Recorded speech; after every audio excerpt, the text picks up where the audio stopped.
Today we have a very special guest, Sidharth, with us. He is heading product and design at Growth School.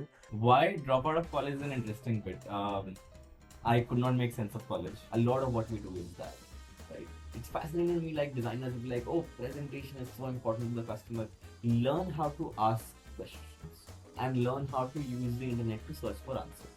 Hello everyone, welcome to the Design Hat podcast. Today we have a very special guest with us. But before that, I just want to thank all of you for all the support that you guys are sharing with us. And this is, I think, the second offline podcast that we're trying to do. But today we have a very special guest, Siddharth, with us. He is heading product and design at Growth School. We're going to talk about his journey, his design experiences, and all over his journey around. So, Siddharth, welcome to the podcast. Thank you so much. We have been planning for this for the longest time. So long. And it's finally happening. Yeah. So yeah, let's do it. And we do have some live audience behind. They can ooh. But yeah, they should not disturb us in between. But awesome. So that first, whoever comes on the podcast, I usually ask them how and why design. But you have been involved in both design and product both, and generally business and a lot of other things. I want to start because you dropped out of college. First, why did you drop out of college, and why did you pursue just like this product and like design mix thing? Okay. Why drop out of college is an interesting bit. I could not make sense of college, and like the first thing was 8 hour mandatory attendance. Yeah. 60% mandatory, 75% mandatory attendance, and I was in arts college, fine arts. That's not finance. That's fine arts. So painting and drawing and people are like, that's fun, right? Like why do you wanna like drop out of a college which is literally just painting all day long? The thing is, they give you assignment and I'm done in and they give you a week for it and I'm done in 2 hours and then I'm bored for the rest of the day and rest of the days. So at the same time, I was running an agency, a web design agency. So we had clients in Delhi and this college was in Chandigarh, so I would need to travel a lot. And there were a couple of times where I could not take client calls because I was literally sitting in the classroom. So it was, after a point, it became a choice between having a degree and having a career. And that sounds like an oxymoron because most people have their career out of their degree. But I think that was very clear to me that fine arts is I'm not picking up to get a degree and I wouldn't need a degree or it wouldn't be relevant in the field I was entering. And at that time I was coding and designing and doing a bunch of stuff, just building my own products, helping out some startups. So that made it clear that if I want to build any career and have an income of my own, which I really wanted financial independence, so it made sense to not pursue college anymore because my degree was 4-year professional degree and I was in first year and I struggled with 1 year and I was like, if I give 3 more years here versus 3 more years developing my brand, my business, building or working out in a startup would be much more beneficial than just trying to impress professors. And eventually, when you worked earlier, it disillusions you for college life. Like my parents were hoping, especially my dad hoped that once I reach college, I'll just chill, have fun, get addicted to it. So I chilled, I had fun, and then I got bored of it because I was like, you all have no clue what is waiting for you in real life when you step out there. I had arguments with my design teacher whom I presented my logo and she's like, oh, this is wrong. I was like, this is how logos are done. I was like, that's not how you do logos. It won't be visible on a website. It won't work out in an app. Like, no clue about how design is done. So we used to have a lot of problems with design teacher as well. They used to call it applied arts. First time when I had problems, like, this is not applied arts. Design is not applied arts. And some professors were good as well. Like, I still remember my painting professor. She encouraged me a lot. My sculpture professor was very famous. Our geometry professor is still, I remember his name, Ravinder sir, he was phenomenal teacher. He would teach 4 hours class, 3.5 hours he's just telling us stories. Last 15 minutes he'll teach you geometry and you'll remember each one of it. Because you could remember which story he told for which this thing, and it was really amazing that way. But in the end, I think I realized that fun is one place, but it's not gonna make my career. And the route these people were gonna take was a long route, and I was not interested in that. I didn't want to become MFSN or whatever, or a commissioned artist. That was never the goal. So it made sense to drop out, and I had very ready options right in front of me, which I needed to take. Needed to take client calls, needed to expand business, needed to figure all of that out. So there was no choice left. So at that time, I decided to drop out. A lot of people will come and still ask me, should I drop out? Yeah. And my answer is if you have to ask me that should you drop out, then probably you should not, because my sense of dropping out was like when there's no option left, you will just know and you will drop out. And I think when people will be asking this, it will be more on that they by themselves would not want to drop out. Yeah. They just want to confirm that I'm making the right decision. Right. And if they really want to drop out, they will know that. They won't ask. Yeah. They will just drop out, right? Yeah. And the choices are clear in front of those people. Right? Yeah. So yeah, you don't have to ask. Makes sense. But as you said, like before that, you had an agency and everything. And I think it started before even college and everything, Yeah. I'm assuming. So how did that happen? Because that's where the interest in like design and product would have kicked in. So how did that happen?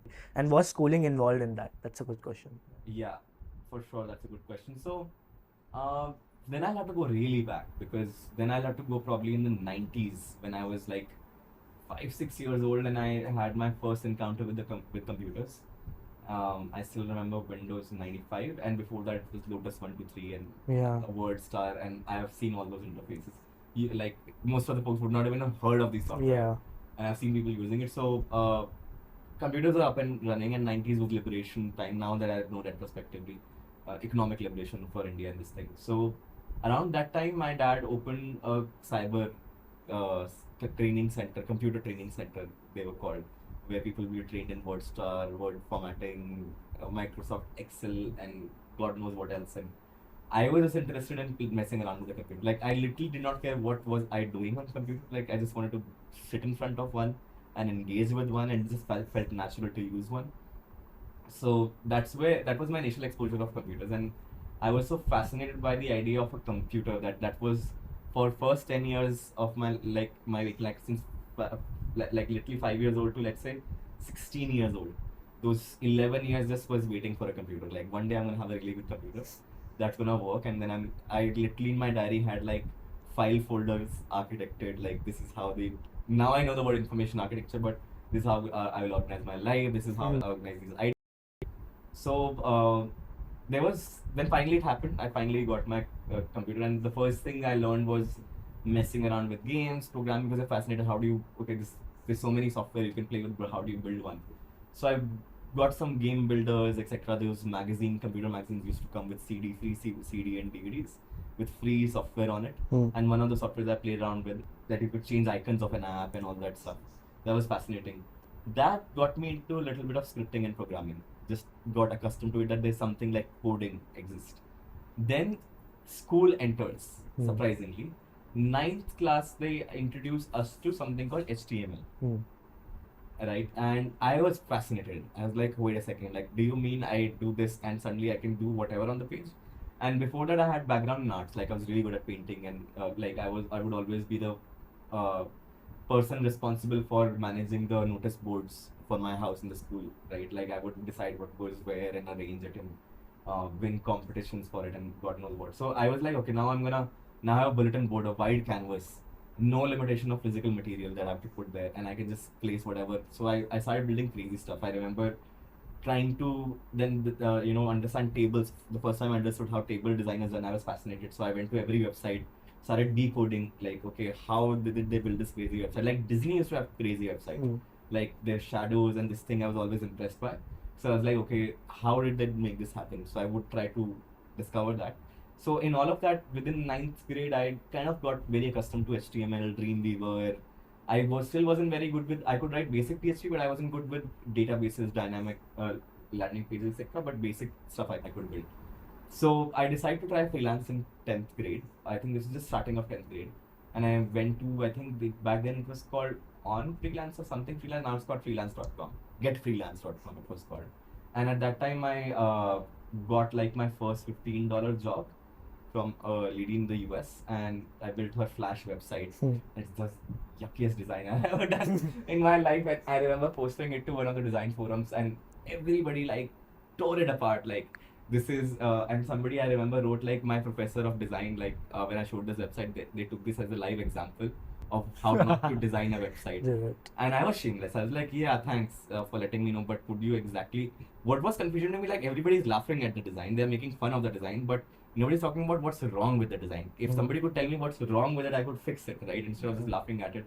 So I was just replying to people, and some really old forum guy who was there, and like from his badges you could see he's really old in the forums, saw that, and he was like, listen, I usually don't reply to such attempts because I don't think people will learn, but I've seen you have not made a single negative comment with people who's given you feedback. You're just asking for the question. So I'm really encouraged to give this, and it gives a long list of bullet points. And I still remember spending the whole night reading through them, and it came like a revelation to me. Wait, like that's how you think about this. So that's how you think about this. And then I started Googling those terms and like found more and more material. That's when for the first time I encountered the term experience design wasn't there exactly. UI design was there. Web design was a thing. Mobile design was upcoming. UX came in much later on, became popular like a couple of years later after that. So that was fascinating. So that is how I entered that, and that is why I was fascinated by tech design and just building stuff. I didn't know how to separate product from design from coding. It was all mixed together for me. And I this couple of years fast track, I discovered something called startups. And there's the first startup incubator coming up in Chandigarh, like where I was living, and I was fascinated. I met these people online. Just saw their listing. So I remember discovering Y Combinator and Paul Graham's essays. So I found somebody who actually posted about Paul Graham's essay on Facebook, and I'm like, wow, somebody in Chandigarh knows about Paul Graham's essays. And my mind was blown. Like that week, I still remember. First, I learned about startup, then I learned about Y Combinator. Next thing I know, there's somebody who is doing something similar here in Chandigarh. So I go check those people out, and I meet them, I hang out, and suddenly we become friends. And next thing you know, I was entrepreneur in resonance, like trying to get more people and trying to get more clients for the incubator and advising on design and doing that sort of stuff. And over time, I realized like out of this coding and like this, if it was given to me like whether you want to code or you want to design stuff, I had a slight more inclination toward deciding what comes on the screen, how to design it, the interfaces of that. I would spend far more time doing stuff in Photoshop and what was that called? Firefly or Firefox? I've even forgotten. Adobe had another, Macromedia had another software back then, which was specially meant for designing website till Adobe bought and killed it.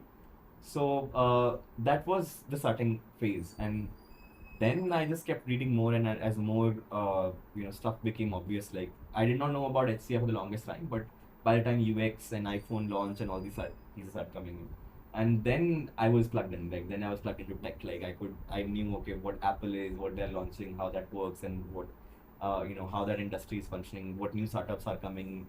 Why is Dropbox what it is? Why Reddit what it is? And all these pieces, like the world just started opening up from there on. So that is how it was so exciting. Like I didn't even think about anything else. In fact, I remember after 10th, I wanted to drop out and just start up or like just join one of those companies. But that was like, hey, after long arguments and these things, like I have to get you married. Who's gonna give you the daughter if you don't have a degree? So in India, you need a degree to do anything. So get a degree. So I was still not convinced. So our final deal was 1 year you go. And if you still don't like it, then you drop out. And coming back to the same point, like after 1 year, I decided to drop out. With this amazing journey, and firstly, it was super interesting to know. And I think 2 points that I really noted down in this is one, de-learning or deconstructing. To basically, you knew that you wanted to learn, and at the time, everything was too new. So I think they were not like you can't just Google like how do I do this. It's not easy to find right now. How is it, right? So YouTube didn't work. Like I didn't have speed enough to watch a YouTube video. Exactly, and MTNL. I don't think even that time. I didn't have MTNL. I had Tata Docomo. Oh yeah, that one. Yeah, pen drive. The weird, strange wire. Oh. And then the phone worked. It was CDMA. Shit. CDMA. Yeah. Like yeah. It was super crazy because then you started deconstructing and understanding how they made it and trying to replicate that. And that's one of the best learning part that everyone can take with any new technology that comes up, how people have made it, and then how do you want to deconstruct it, what can you learn from it. And second is, I think at that time when you were very young, you did explore and you were curious about things. And I think that really points out really wide out that thing, like as long as you are curious, you will be interested, you will be focused in, keened in that towards that thing, and you will explore however and wherever opportunities lies. So after this college thing like went off, you dropped out and everything, you were still doing your design agency and everything. So how that eventually panned out to Instamojo? Oh yeah, that's a fascinating this thing. So I told you like was running an agency. So Instamojo was the client Oh. of the agency, right? And I still remember the celebration we did when we got Instamojo as a client. They wanted somebody to redesign their logo. They recently got funded by 500 startups. 500 startup has vanished now that I think about it, but yeah, 500 startup was a thing back then. And they funded Instamojo, one of the funders of 500 was 500 startups. So we were like, yeah, new clients, let's get them on board. And we really wanted startup clients because we really believed in this Indian startup scene. We thought like it's gonna come up big. We're gonna have like crazy startups coming out of India. So why not build a brand name and find clients who would know and build a design name in India, right? So we got the client onboarded, and while working with Instamojo, I realized I tried some startups of my own, but never that seriously. Like we applied, me and my friends together applied for a variety of stuff. Somewhere we got rejected, somewhere we got approved, but all in all, never really took anything, didn't take off. But when I saw Instamojo and how the team was working and what they were working on, loved the idea from day zero. I knew like as a blogger, and I had several blogs where I would run it in mostly in US, because even selling ebooks and stuff like that was much more easy in US. In India, even if you wanted to sell, even if somebody wanted to buy, let's say I put make a ebook on meditation, Ayurveda, and whatever, there was no way to buy, right? So you could only give for free in India. There was no transaction happening, no e-commerce happening. So I really was, it was frustrating, and to see Instamojo trying to bring e-commerce to people, to enable payments online, transactions online was a fascinating thing. So like I'm totally behind this idea. Like I think this is gonna be like really crazy. So started working with them. In fact I went out of the way as a consultant to go meet them in Bombay, work out of their office for a week, etc. And I think I realized that maybe I'm enjoying more this product stuff. Like, and I did not know those words back then. Actually, I knew product company versus services company, and knew from my past experience as well, like while freelancing and consulting is a lot of money, but I don't really enjoy the work. Like it is much easier to make money, at least from my experience, it was much easier to make money on being on that side, and like, and plus you can grow in whichever direction you want. So that was where Instamojo first experience happened, and then I remember second time I visited them before I was about to leave. Sampath, the CEO, he like, let's go for a tea, and we go to this tapri and get a cutting chai, like small tapri next to them. We had an office in Mahalakshmi, very tiny office, like literally, and the AC used to, when the AC used to start this thing, the office would reduce half in size because the half the office would be wet because AC would be spraying water. So tiny office, I still remember. And then while having tea, he's like, Sidharth, like why don't you come and join us? And I'm like Sampath, like that I am part owner, co-founder of the agency that you have hired to get your stuff done, right? Like, yeah, but with all due respect, like as a founder, I like to take risks. I think you'll be a great fit. These are the things we are doing. You know what we are doing. You seem to be really into it. You seem to be really interested in. So why not give it a thought and join? With all due respect to what you do. So I was like, well, if you are asking so with such audacity, like let me think about it, okay, and get back to you. So, and next day I leave. I go back. I talk to my parents, and I'm thinking about like Bombay. I'm gonna suddenly move to, and I'm still not like, I was still in halfway between Delhi and Chandigarh. Like I would like live 3 weeks in Delhi. I had rented a home in Sant Nagar, like near Lotus Temple and this thing. Really tiny house. Like even sunlight wouldn't reach that basement, and phone signals never reach that basement. So really shitty as place, and we rented that, and I was 3 weeks there, 1 week back home, and I'm like Bombay, like and Bombay I loved. Like the first experience, I didn't even step in Bombay. The first break flight that took from Bombay, I was going to Kochi, and I see Bombay like in nightlight. I was like, I could not close my eyes till Bombay was in view. I was just fascinated by the city, and when I finally got to step there, I was just totally in love with that city, and still am. Like it felt like homecoming, though I've never been there. Like it felt everything was right, everything is in place. You know how you feel easy at home, comfortable, not judged. I felt like that in Bombay. So, and many people who like Bombay relate to that as well. So everything was pretty nice. So I really wanted to go. And my parents are like, okay, like what do we say? Like they were in that mode. Like you dropped out of college, didn't listen to us. You did this, didn't listen to us. So you're not even gonna do this. You're not gonna listen to us. So do what you want. And I packed my bags and left. So Wow. my mother later tells me they were like really upset. They couldn't see me for a week. They were not sure if I'm eating well or not. And here I am like trying, like just dazzled by the city for a week, for a week, whether I ate or not. Just the fact that, and it didn't hit me for the longest time that I just packed my bags, walked into a friend's house. I'm living here for a month. They were looking for a new house. Like, okay, let's look together. Moved in, and everything was just like, it worked out so smoothly as if I knew how to do it. 1 year later, when I take a break, and go back for Diwali, and I'm coming back, that's when I land in a train station in Bombay, and it hits me. I'm in like bomb fucking way. What the fuck is going on? Like the craziest city in this in the country that you can be in. Like this is the city. Like it hits me then. 1 year later, I moved to Bombay, and then 5 minutes later, I'm like, yeah, maybe I should have some bada pav and moved on. So that was how Instamojo happened. Like we got. I just accepted, and people were really like, I think what was my first this thing, and that is the first thing I picked up about as well. Like you said, curiosity is definitely a theme I have noticed in my life, and in terms of picking choices of where I work, people have been a very critical thing, often more than the idea itself. Of course, idea is important and business is important, but you're gonna see and work on that business and work on this problem statement with the people, right? So if you can't be with people that you can be with in the worst of the times, then you're not going to enjoy the company in the best of the times either. You would prefer to be elsewhere. That is why Instamojo, was really happened for me. The people were amazing, city was amazing, concept was amazing. So there was no reason for me to say no. So I was like, hell yes. So it was not just like, yeah, maybe I should try. I was like, why the fuck would I not try? It's Bombay. Yeah, and Instamojo. Yeah, and makes sense. And I think that's what I've even noticed with you at least. The sure company definitely matters, but also people, especially the leaders. They all like the Growth School and Head Out and like then Instamojo. All three have had still have amazing founders, and I think they are crazy people for sure. And I think that really makes sense. And I think that's one thing I've noticed.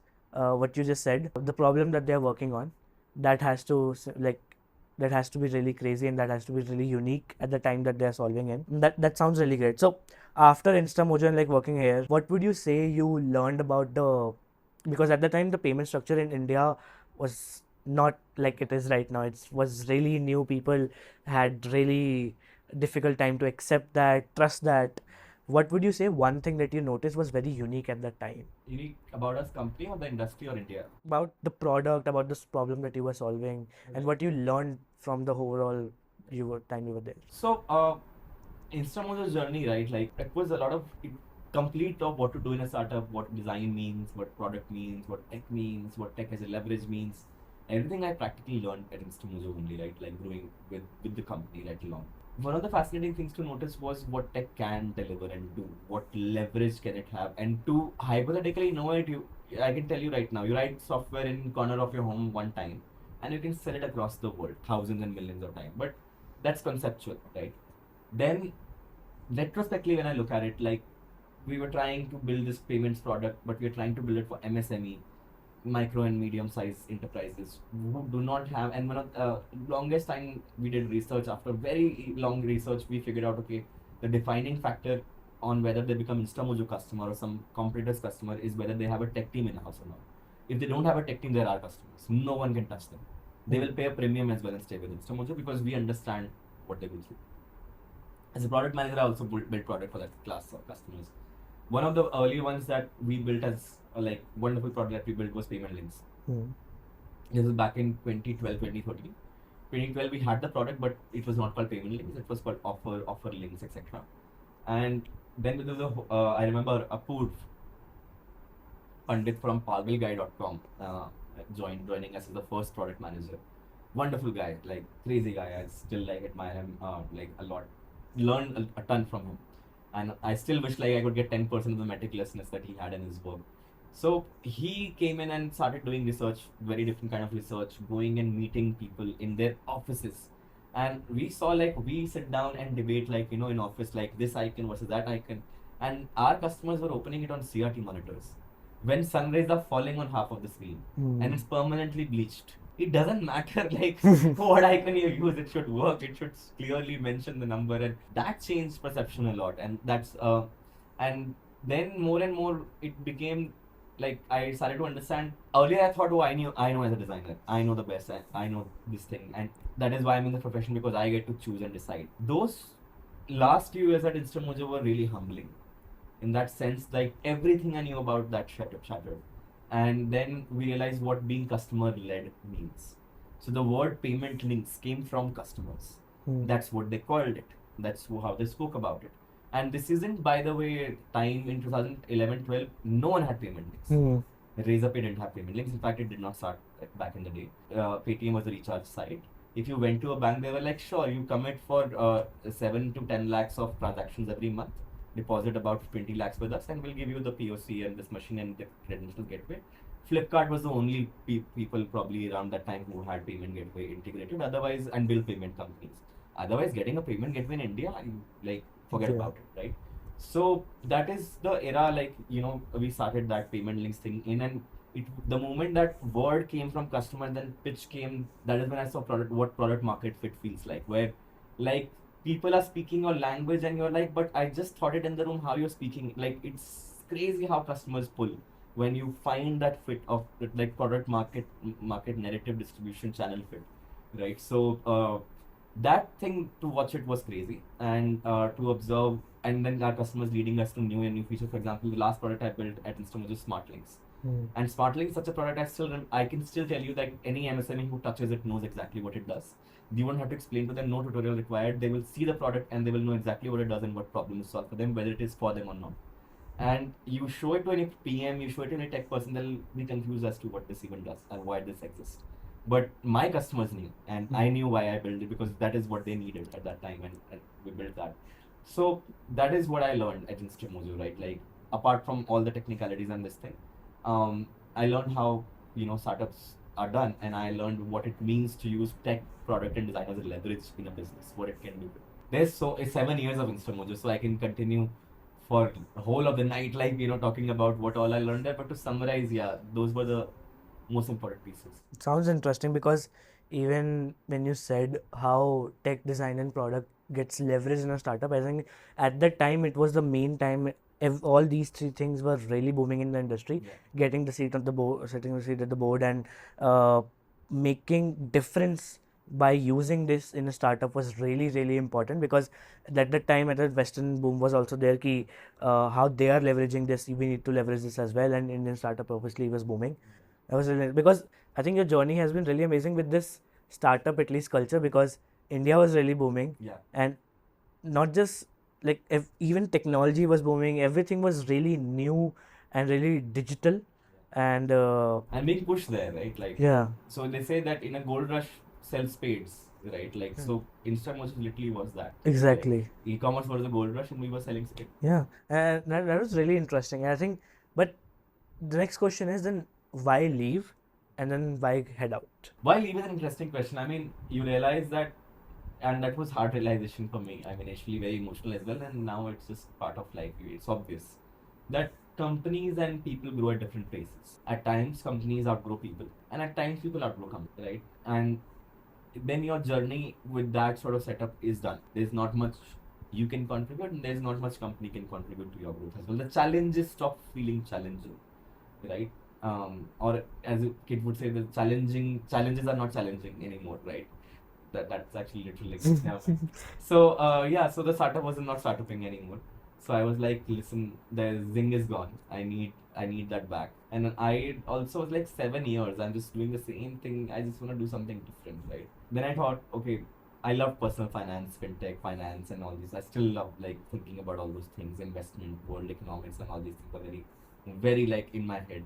But I didn't want to do another fintech. I didn't see anything exciting happening in fintech. Everybody was just making loans. I just closed that, done one of those related projects at Instamojo. I'm working with one of the PMs who was working on it. And I was like, I don't want to do lending now at this point. And personal finance, even today, people they are like, oh, we'll give you one tracker and one mutual fund and you're done. That's not what I meant by personal finance. So I was like, I don't see an innovative founder or an innovative idea coming up. So, and second, if I spend 3 more years in fintech, then I'll be labeled as the fintech guy.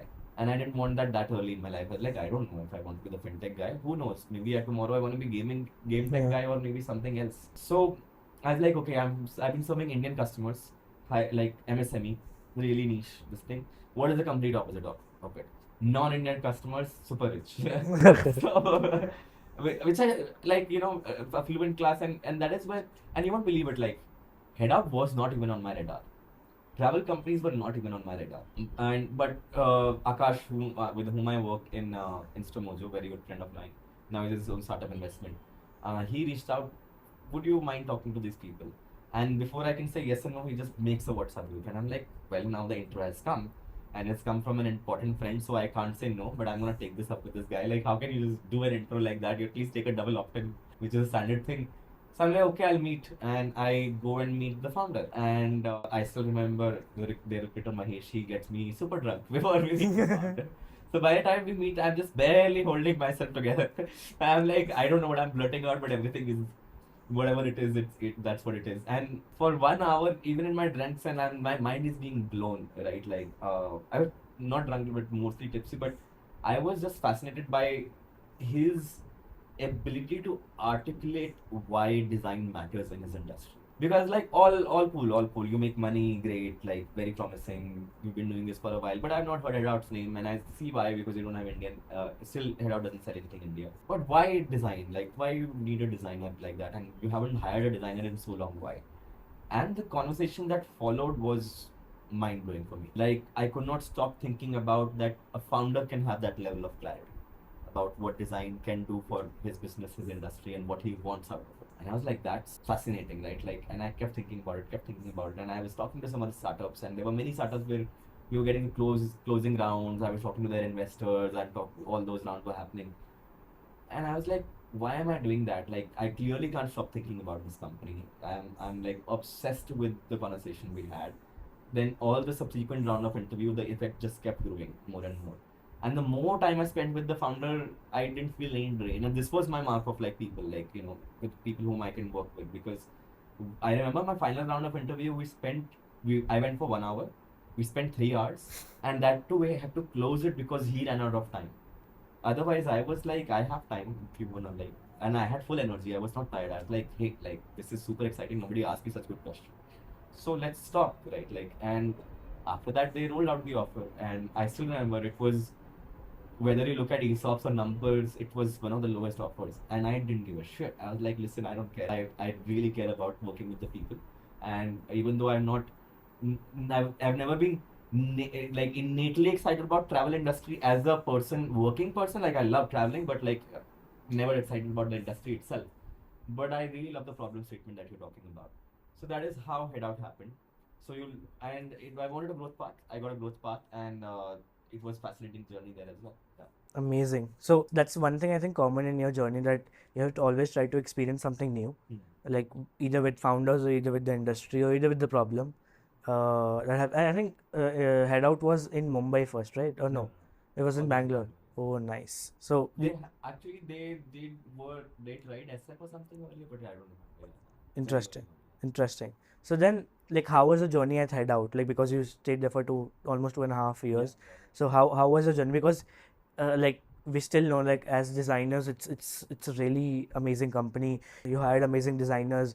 You have done so much there. Like, how was your personal growth, and as well as what do you think about the company's growth you made possible? I think I think I grew a lot in terms of understanding what operations of that scale requires. Scale I understood at Headout. Because goddamn, like that scale, like the amount of visitors I would imagine in 1 year were there in a day, right? Like, I'm like, wow, never seen this scale before. Like, oh, A/B testing, figuring out what correct A/B testing and how to use this traffic is the problem, not finding traffic to A/B test like suddenly, and like, it's not, the issue is not talking to people, or like, it's just such vast variety of people that whom do you talk to, and the scale just keeps going massive insane, right? Like, and you can't just change something just like that. So understanding scale technically, a lot of those things, but I also learned, especially because COVID came during that time, and I've had the unfortunate this thing of going through all sort of financial fiascos. Right, 2008 is, I mean, I was not working, but like getting close in that, where the repercussion was still there in the economy when you enter there. Then in Instamojo around 2014-15, funding crunch happens for fintech. Then I entered travel industry and COVID happens. So really tough time, and that is where the idea behind choosing people to work with got validated. Like, I know the painful process it was for Headout as a travel company to not have complete uncertainty in front of it, having to do layouts out of the blue, and how painful that is for everyone involved, and how the founders and everyone went so much out of their way to make sure that every person is placed, and not like going out of the way to show you, I'm like really behind the scenes, calling up people, sending their resumes, even if the person is obviously pissed at you that you just let them go. But as a founder, picking up that thing and just making sure they're getting round of interviews and this thing. And founder doesn't have to do that, but he was sitting down and doing pre-interview rounds with other founders so they can get hired. That I am vouching for this person, this is their profile and this thing, and like spending from morning to evening figuring this out, meanwhile figuring out how to make the company work. And that was all three co-founders at, like, and still are at Headout. So wonderful people, like phenomenal set of people, and you after a point it stops, you realize that it stops mattering so much what particular piece of the business you're solving and this thing, because the people are so wonderful around you. And like I said, Varun's clarity and this thing allowed me to experiment and leverage design for the company in a way that nobody had thought about before. And we could address some problem statement that were very ambiguous to address before. Why Headout's rebranding happened, for example, is the longest this thing. From outside, and even many people inside the company probably will not understand. And I still remember as non-designer people were like, "Oh, you just took the red logo and made it purple," not realizing the amount of change that had happened behind the scenes, which we took as a compliment, because the idea was to not change but evolve the brand, like not completely change, because of the connect already there and investment already there. So that was fascinating to take on those pure design challenges, and to not explain to your boss why it is important, but have the opposite of him challenging you, like, why is XYZ also not being solved, which was a complete different scenario, right? Typically, design is like, please, ye samajh lo, important hai. Yeah. And suddenly I was in my, like, boss is like, this is important, why is that done, why are we skipping there? And I'm like, wow, this is fun. Like, I don't like mind being challenged again and again and again to that this is a founder who's demanding more from design and knows what he's talking about. And I know, like, he is one of the few founders who sat with us to look at kerning, and options, to look at color option, and talking about subtle color options. The kind that you show to a non-designer, they will be like, the same color. And a designer will be horrified. No, that's completely different hex code of pink versus this. And he was sitting with us day in, day out, taking those decisions, getting involved in those discussions. Why is this pink more pink than that pink? Or will this pink work on web versus print and this thing? We got 50 test prints done of the different pinks on the t-shirt to make sure on fabric the pink really strikes out and how that looks like. What is the corresponding hex color? It looks similar on the web and this thing. And when we printed on ticket, like the amount of tests we did, like only a company and a founder who understood what design is meant to do and where it can take you and what it means for a business can leverage design like that. So whether it comes to people, caring for people, whether it comes to people solving business problems, or whether it's a founder in India, which is rare, not just claiming to know design and understand design, but leveraging design for what it's worth. That was like a fascinating journey, right? And if it was not for growth school, probably I would have still continued. Yeah, for sure. So that was Headout experience, and I still love all the people there, like crazy folks. I learned ton from them. Like I can't even list out anything. 2 years, I think it just seemed like 2.5 years, but the amount I learned there was just insane, phenomenal. Too crazy. Then like obviously that's the biggest question that everybody would want to know. Then why growth school? Because growth school at the time you joined was not as big as Headout, and like young startup, everybody was really young. So why did you then decide to join growth school? Another thing I realized at Headout, that I think so far, this is my hypothesis, that's what I'm figuring out. I think I am more of an early stage startup person. Like, as things start to get more streamlined and scaled up, things also become like, it's like an elephant, right? Like, there's a momentum to it. You can't suddenly stop an elephant, right? It takes time to come to its halt, and it takes time to start, which is fine. You can get adjusted to that, and especially at a place like Headout where people are so amazing, and when the person you're reporting to is so like in tune with your work, it's very addictive. honestly. But then I knew that early stage I was missing a little bit of that chaos, that really tiny team you start with, and like step by step growing that and doing that.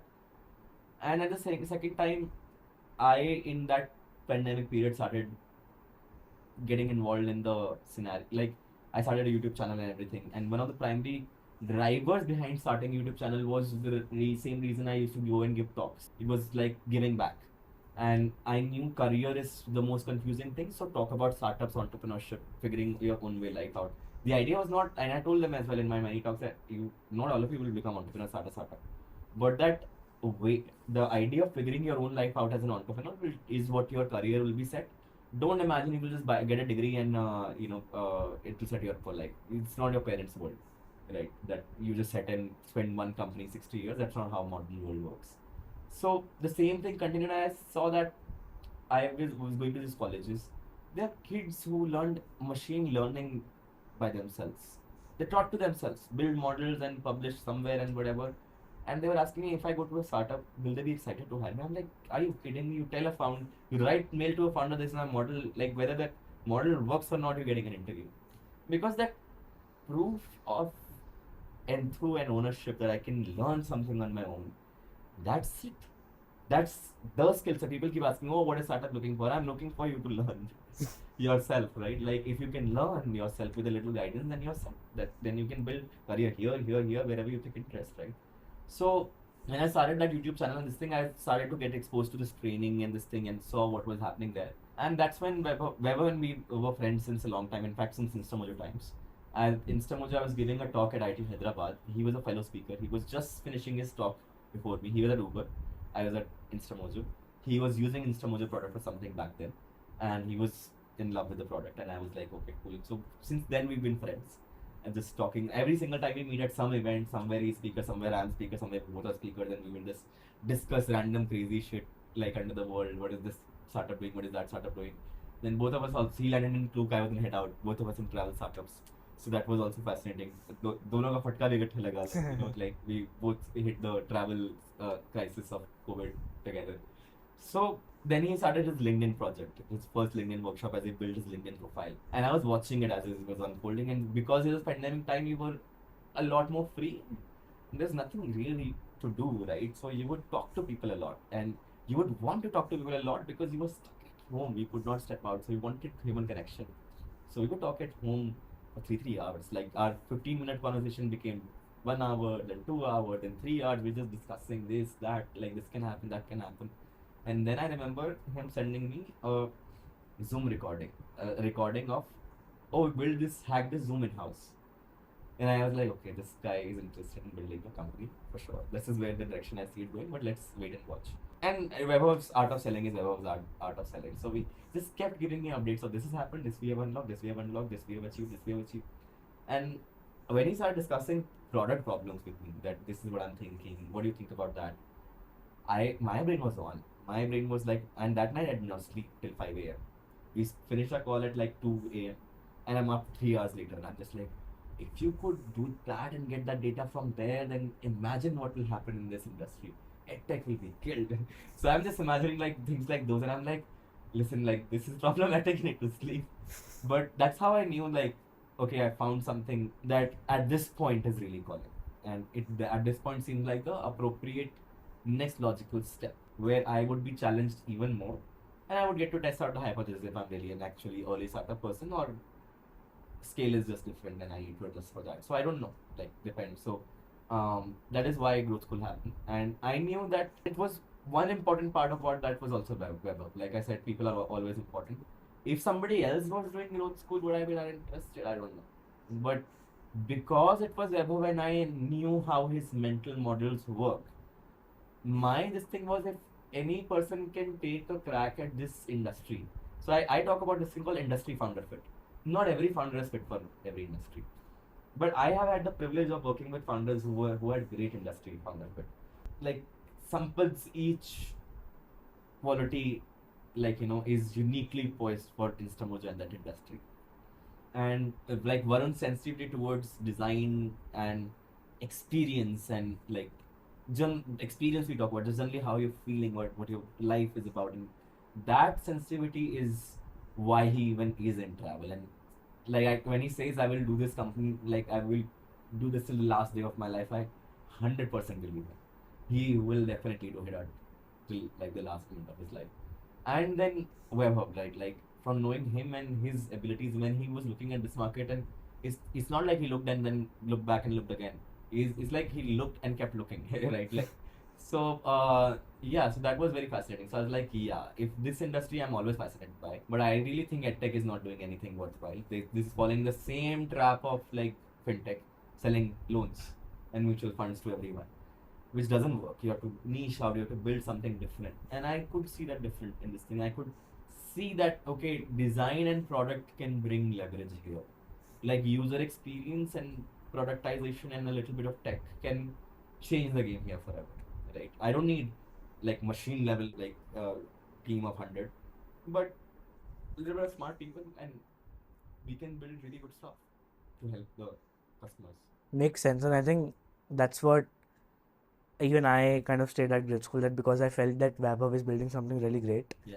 And I think one of the reasons obviously was Vaibhav, because it like he has been like he was doing the LinkedIn thing, and I still remember in the early days we used to hack a lot of stuff to kind of make something up, and he was like, yeah, I think this could work, and really to experiment a lot. And I think those things really matter in the early days when you are That experimenting. makes or breaks your this thing, Yeah, whether your company is gonna work or not. exactly. So that was something that was really fascinating, and that makes a lot of sense. So next, some set of questions would be more around your experience and how people can leverage it. So one of the questions that I have is, because you have been at different types of companies, played different, I will say, parts or roles in the companies, what would you say to a budding designer? Because obviously, Design First podcast. What would you say to a budding designer, what they can do to improve their collaboration with the PM and engineers? So one of the things I realize young designers get very frustrated at is they are often coming from a very valid technical point of view, and when they put it across and it gets dismissed, then their blood boils. At least that was my experience. Like, this is the principle, right? Like, and that's why when you get laws of UX, right? So to make it sound more strict, as if the law was broken, you would say, right? And that is, the entire cycle is very counterproductive in that sense. One of the first tips that I would give to any designer, because we are uniquely touchy about our work. People give advice of grow thick skin, but I think that's not practical, because it sounds on the other side when I got it like, oh, don't care about what people say about your work, but then we stop listening. Yeah. Right? What I realized is, these are a couple of tips. Remember, you're on the same team. Remember, you're serving the same customer. And the difference of opinion is for the benefit of the customer, not to their detriment.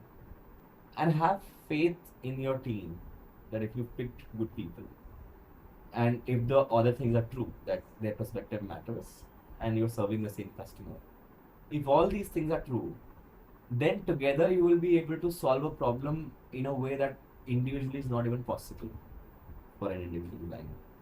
And the best of the designers that I've seen are not the ones that come up with the best ideas, or know the best tools, or know the best 30 AI tools on Figma to leverage your design, or the next 30 trends that are coming up in 2020, 2030 in web design. Those are not the most effective designers. The most effective designers are that, simply speaking, can get the work done. And second, build that vocabulary with people, right? And vocabulary and language is very interesting tool for designer. If you learn a little bit of engineering vocabulary, suddenly a different world opens up. You learn a little bit of PM vocabulary, and suddenly many designers are like, oh, why should I learn the vocabulary? Why shouldn't a PM learn a vocabulary, or why shouldn't an engineer learn a vocabulary? Because empathy is not what they claim either. Yeah. If as a designer you claim empathy, then you got to do the hard work of empathy, right? And empathy begins with trying to understand other people's point of view, right? That is what we do for customers. So stakeholders are also customers. So the moment you shift that perception, that is point number 8. And second thing, which I think is finally being spoken a lot, which for the longest time I always wanted to say, A, I was not able to articulate it, and B, I think this fear of getting cancelled for saying it was too high. But now I think it's fairly spoken about, that the conception that design exists for the benefit of the user is a misnomer. That's a very idealist thinking. It exists primarily for the leverage of the business Yes. with point of view of serving the customer. If you remove the business part, there is no customer to serve, right? Otherwise, there's no difference between an NGO worker and a designer in definition. They empathize with people, you empathize with people. They help people, you help people, right? But the commercial angle is important, right? Designers building career should not shy away from the fact that it is funded by there are only certain companies that can afford that. If today you want to innovate in VR and MR, there are a handful of companies that can allow that. And there, if you go with principles and go like, oh no, this is ethically wrong, sure, but no one gives a damn. And you decide which part of the thing you're playing. Either you're playing change maker from within the system, or you're playing change maker from outside the system. One is a participant, another is an activist. Both have their roles in society. But realize that at your company, you don't always have to be an activist, right?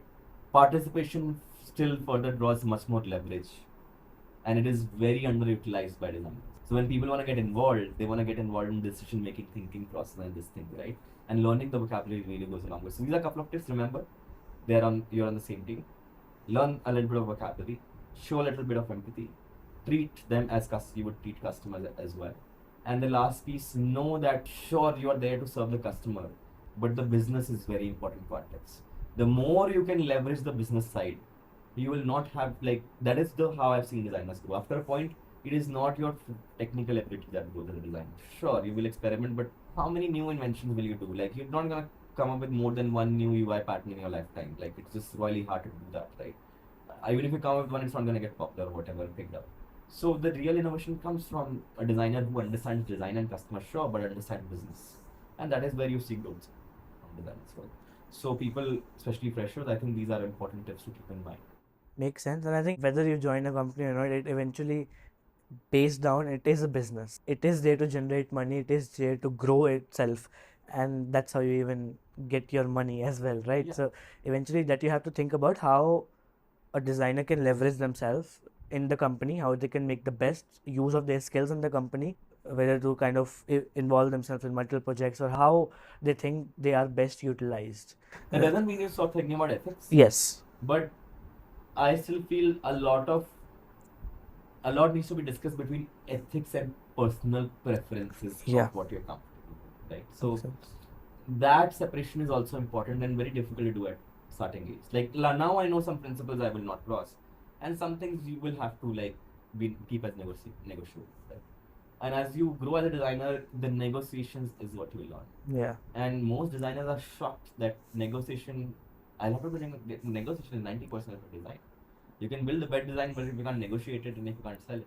Yeah. Business is always gonna make sure that whatever is designed, whatever is getting developed, generates the maximum amount of revenue that's possible. It's ROI optimized. Right? And as you are a user advocate, you have to figure out that you negotiate the right amount of things that can be negotiated, not more, not less. If you do more, revenue will get dipped and you will be blamed. Or if you do less, user won't be happy, user satisfaction will dip. So that's the right amount of negotiation. You need to learn. Yeah, makes sense. So the next question is more about your leadership roles. You have done you have been in leadership roles. You have been part of companies from the day one, day zero, and a lot of growth has happened in your career. So what's the hardest time you have faced as a leader? I think hardest times are mostly when you have to let go of people and let go of people for no fault of their own.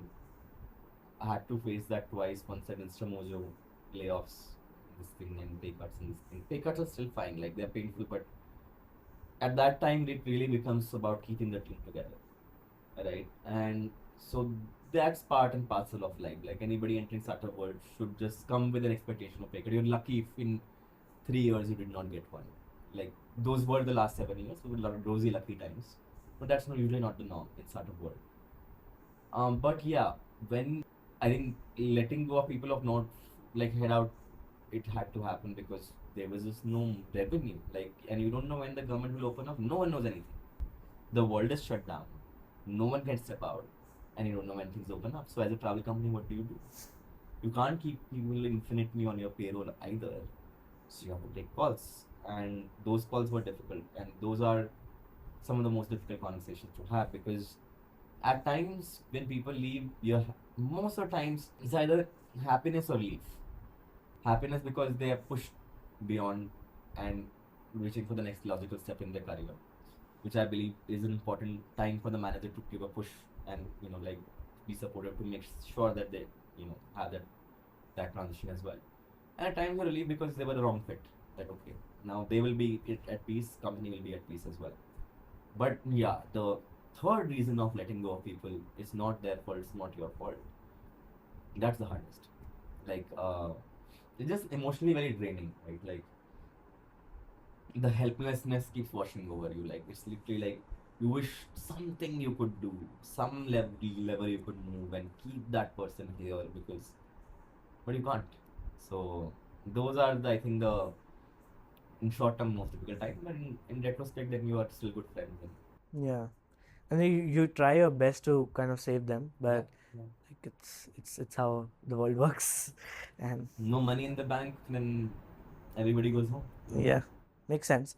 So next question is more about designers, and because you have been doing a lot of social for a long while, and you have been experimenting, and you know the value of it in the market right now. So what would you say as a personal brand or social like posting your work socially or other things are important for a designer or like a tech person or generally PMs as well? Personal brand is a unfair advantage in today's market. Very few people do it. Very few get time to do it. But like take the 5 top designers that come to your mind. Why do you know them? Because they have a personal brand. Is it because they do the best of the work? In fact, the top 5 popular designers, the name you know of, you won't even be able to pinpoint exactly what did they design. Yeah. Right? If you think about it, you don't know what they designed. You haven't seen their latest design. You don't know what they're working on exactly unless they tell you. The real reason you know about their work and believe in what they're teaching is because of their personal brand. And designers should understand showmanship. A lot of what we do is that, right? It's fascinating to me, like designers will be like, oh, presentation is so important to the customer. And then they go and present the case of doing something from design point of view to the business, and there's zero presentation. And I'm like, how are you such a great designer to your customer? And all you have to do is apply same principles here that I have my stakeholders. I have to convince them. Like imagine the unfair advantage you have as a designer that you can sell a boring idea as the craziest idea with just designing the right slides. Like if designers really leverage their this thing, they will become dangerous within a company. Like not to mince word, but a lot of design is psychological manipulation. Yeah. Right? As master manipulators, people are not able to present the case because they are not applying that obvious thinking there, right? So, yeah, I mean, look, just treat like in internal stakeholders as another customer, and you will see the leverage come, right? Yeah. How will you go and convince? Will you go to customer and tell them they're wrong? Yeah. You figure out what's wrong, why they're misunderstanding, and go fix that. You try that with your business team once and watch what happens. It's magic, right? And that leverage, I just don't see people use. I'm like, you're a designer. Like, you can tomorrow you can change the face of the company if you convince people enough. You could convince the CEO to rebrand and rename the company if you did a presentation well enough. Like, do you realize the leverage you have in your hands, right? And as designers, our work people have opinion on because it's visible. Very people will see the code behind the website and not have opinion on it. Like I have seen the code behind Meta and I think it looks terrible. Like, but most people will just have opinion on Facebook design. So as visual artifact presenting professionals, it's very important to have that personal brand. In today's thing, you can have a career without it, but it just personal brand opens many more doors for you. Then lack of it will probably not feel that much gone, but once you taste it, you don't want to go back. Makes sense a lot. So with the amazing journey that you have had so far with crazy companies, and I think it's gonna go a long way forward, but what would you say is next for you? Because that's eventually, you said, right, that's next logical step. So what's next for you? I don't know. The moment I figure it out, I'll do it. Yeah. The moment the next step appears, I'll take it. It's as simple as that. Right now, I don't know. Maybe honestly, there's no other like step in my mind and this thing. I want to see how this one plays out. What I can do, what leverage I can build in this industry. I really think edtech has not seen tech innovation. Mm. And I think there's a lot you can do with just very basic tech, and people really will benefit from that leverage. When the next step, I think for me, this is the next step. What I'm doing right now, and from this, I know will come my next step, next logical step. But more personal brand, I can imagine is I need to invest Yeah. in that more. I would like to train more people. I would like to expand my work on YouTube and this thing, so more people can benefit from it if they find it useful, and do more of that stuff. And yeah, like that's about it. There is like even when I ask that myself that question, it just my mind comes back to here and now of to what I'm doing. So there is nothing else that my mind is on. And yet it's just a feeling. I think when you think about what's next and you can't think something and you just think, yeah, this is it. I just know this is it, Abhi. Yeah. And when you will know, I think Yeah, I will. Yeah. When the time comes, there will be Yeah. lots about. And of course, I'll go through my usual should I not, should I. Everybody goes through that, but eventually, same thing will happen. I'll not be able to stop thinking about it, and I'll be like, yeah, that's not the next logical step. So far, I have not found anything. And usually, I find these things without looking for them, so I don't know when the day I will be caught by a surprise. makes sense. Let's go to some fun round. Okay. We call it rapid fire. All right, Yeah. Tezag. Yes, Tezag. We have amazing questions. Okay. I will give you two options. You Okay. choose one. Okay. If you want to explain, up to you. If you don't want to explain, it's up Okay. to you. Okay. Cool. First one. Would you prefer design sprints or continuous design iterations? Continuous design iterations. Interesting. Would you prefer customizable learning paths or standardized curriculum? Customizable learning paths. Any day. Obviously. Learner center learning. Yeah. Without that, it doesn't make sense. Even that's why you eventually left the traditional path and came to Yeah. your customized path, which you felt is right for you. My life choices were done around it. Yeah. Next one.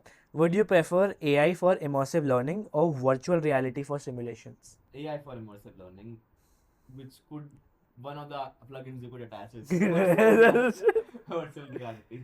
Yeah. They go great hand in hand. But I think that's where I'm even looking for how AR and VR evolves in the world, at least in the edtech world, because we are at least in the edtech world right now, and how it evolves. It's just fascinating. And even in the Vision Pro video, they showed how how the medical students were using the heart and seeing all the intricate things and everything, and that's just too good. I just feel it's too good, too real for them. I think it will allow research in many places where we are not able to research. Mhm. It will allow to us to empathize. Of course, it throws a larger canvas to design for and this thing. But yeah, like design an entire space of where you can Exactly. exist and float around. Design spaceships which you can travel to. There's storytelling, narrative design that are gonna change. Or you design the movie entirely from that point of view. Where you could take choice. Like it's crazy what. It's limitless right now, I think, and eventually, as people start using it, will As understand. long as Apple software doesn't distribute. Yeah. Yes. Next, you prefer AI powered content curation or human curated resources Human curated resources. all the time?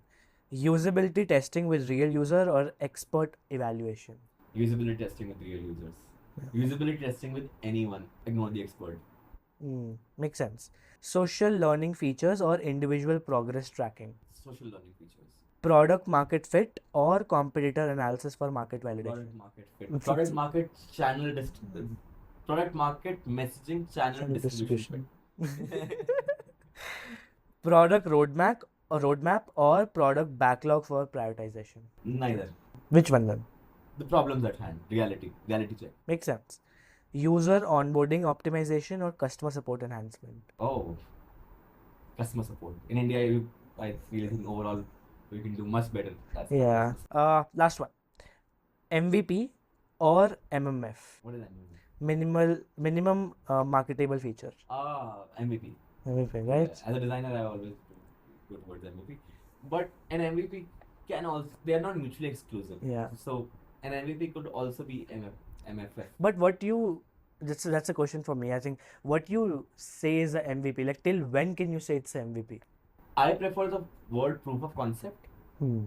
So as the core concept is proven, Hmm. until it is still not proven its words, it's an experiment and Yeah. it's proof of concept. The moment it's proven, then it's ready to be taken from a concept form to a full. And when you say proven, that definition can change according to product, I'm assuming. Yeah, but it usually should be set before you begin. Okay. Makes Usually, sense. I'm not saying always. Yeah, yeah, It could be yeah. exploratory project with Yeah, yeah, yeah. but usually should be set before. Makes sense. I think that's it. But I just one have last question. But Okay. so with the journey that you have had, and like obviously you inspire a lot of people and everyone, what one tip would you give to any budding designer who would be listening, that what they should do to like become better in their life? This is for not just for designers, especially for designers for sure, for engineers and PMs as well. Any of the roles that may fascinate you, or if you generally want to work in tech startups and tech world, learn how to ask questions Hmm. and learn how to use the internet to search for answers. Those became 2 tips. And you're like, so you're asking me how to learn to Google? Yeah, I am asking you how to learn to Google because 90% people don't know how. It blows my mind how many answers are right under the nose.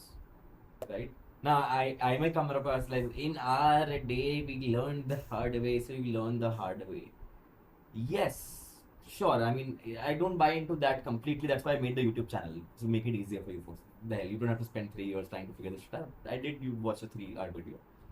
But two things are reality. A, I know I can give you the info, that's not experience. I can tell you the way, that's not decision. Right? I can show you the way, but that's not walking it. Right? There's a huge difference between the both, and people mistake the two. That is first problem I see. And second, me, if you like spoon feeding you this is only gonna make sure you never become successful, because these three fields and tech by definition is at the bleeding edge of society. You are thrown constantly into the problem which are completely undefined. I mean, imagine designers working on Apple Vision Pro, like many things they did not even have a goddamn reference of what to look at, right? So those are problem statement you will get to work on. That's the excitement of working in tech. So if you can't think in first principles, boil down your questions, break them down, find answers, and build it together again, a mental model, you're gonna utterly fail or not enjoy this process very much at all. Right? So learn to ask questions and learn to find answers. And it seems like the most simplest thing, but you ask the wrong question and you will find the wrong answer, and you will get in the wrong space. So you realize asking the right question is everything. And if you're not asking the right question to whether it's ChatGPT or Google, they can't lead you very far. So yeah, learn to articulate and ask questions. Makes sense. Thanks a lot, Siddharth, for coming in. Thanks a lot for taking out time. Yes, and all of you all do share this episode, and do subscribe if you aren't already subscribed, and share it around. And if you like a particular clip, do tag us both and put it on Instagram as well. And That's okay, it. tag the Abhay Chopra and tag King Sidharth. Both of us, our handles will be somewhere down below. And make sure you subscribe. Like, I'm watching. Like, if the subscribe button is not clicked, like, I'm gonna be super mad right here. Okay, so better subscribe. Thanks a lot for everyone who has been watching so far, and see you guys in the next one.